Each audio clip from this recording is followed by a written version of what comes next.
saudara-saudara terkasih dalam Kristus, semoga saya menjumpai Anda dalam keadaan sehat walafiat, tetap semangat, tetap bersukacita karena Tuhan akan datang. Jumpa kembali dengan saya, Pater Dion Damis SWD, dalam renungan harian Embun Sabda Rabu 9 Desember 2020. Bapak Ibu saudara-saudara terkasih dalam Kristus, kita berjalan dalam ziarah hidup ini seringkali sambil memikul beban-beban yang membuat kita letih lesu, terbungkuk-bungkuk, dan akhirnya kehilangan ketenangan batin. Situasi seperti itu bisa membuat orang meragukan kehadiran Tuhan dan akhirnya bisa kehilangan iman. Sabda Tuhan hari ini merupakan hiburan dan juga kekuatan bagi kita.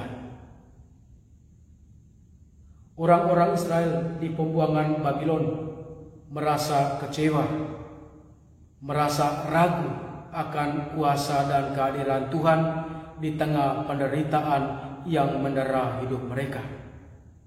Maka lewat nubuat Yesaya dalam bacaan pertama hari ini, Tuhan menantang mereka untuk menyadari kuasa Tuhan sebagaimana terlihat di alam, khususnya pada bintang-bintang di langit.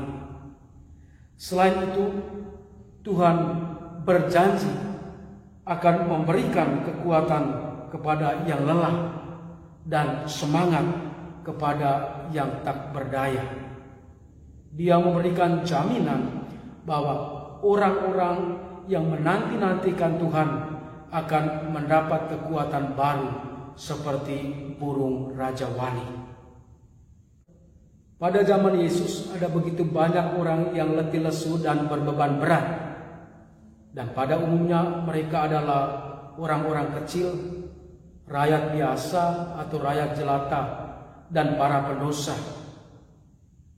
Selain beban hidup mereka, mereka juga harus memikul beban-beban hukum dan aturan agama ciptaan orang-orang Farisi dan ahli-ahli Taurat. Dan ketaatan terhadap hukum Taurat seringkali disimbolkan dengan kuk atau memikul kuk. Di tengah situasi itulah Yesus mengundang setiap orang yang letih lesu untuk datang kepadanya.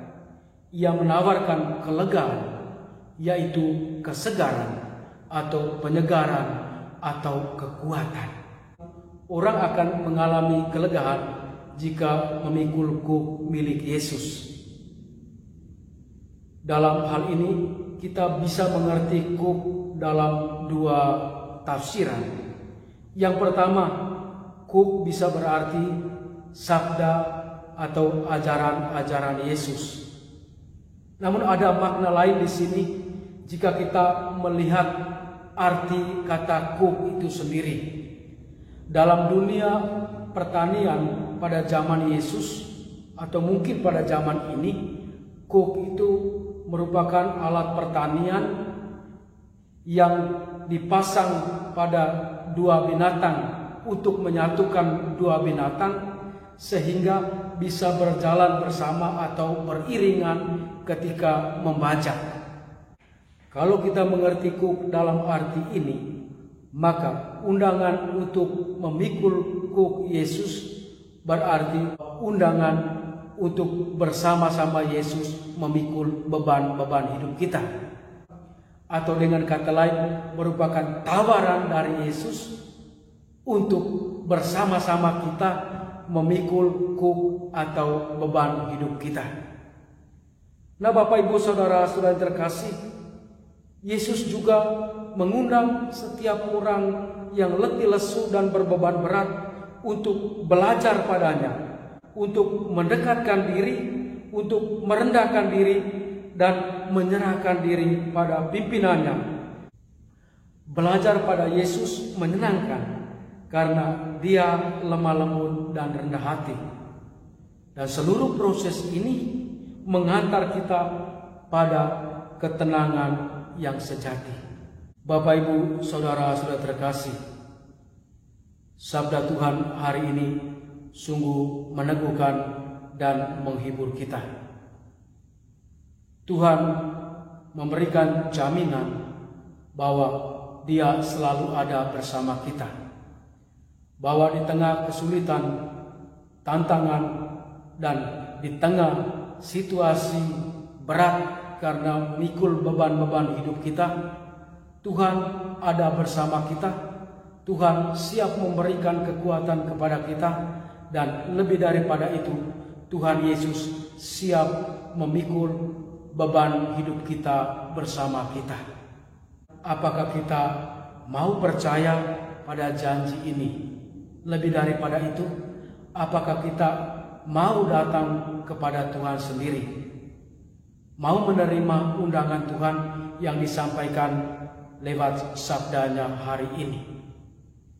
Kita bisa datang kepada Tuhan lewat doa-doa pribadi kita, dengan merenungkan firman Tuhan, lewat mengikuti perayaan Ekaristi. Semua kegiatan ini dengan demikian bukan hanya untuk memenuhi kewajiban, bukan hanya untuk mengisi waktu, tetapi lebih daripada itu sebagai sarana untuk berjumpa dengan Tuhan.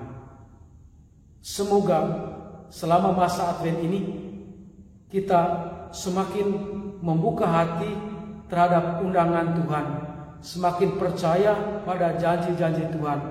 Dan kalau kita percaya, maka itu berarti kita tidak hanya menunggu Tuhan berbuat sesuatu untuk kita, tetapi kita sendiri, kalau kita percaya pada janji-janji ini, maka kita tidak hanya menunggu Tuhan berbuat sesuatu bagi kita, tetapi kita sendiri semakin giat untuk datang berjumpa dengan Tuhan secara pribadi. Semoga janji-janji Tuhan yang kita dengar dalam sabda-sabdanya hari ini sungguh memberikan kekuatan, semangat bagi kita dalam melanjutkan ziarah hidup kita, terutama ketika kita mengalami bahwa hidup itu penuh dengan beban yang membuat kita letih lesu dan berbeban berat. Tuhan ada di sana, Tuhan selalu siap membantu kita, maka jangan ragu, jangan takut untuk datang kepada Tuhan. Tuhan sertamu. Semoga saudara-saudara sekalian dilindungi, dibimbing, dan diberkati oleh Allah yang Maha Kuasa, Bapa dan Putra dan Roh Kudus. Amin.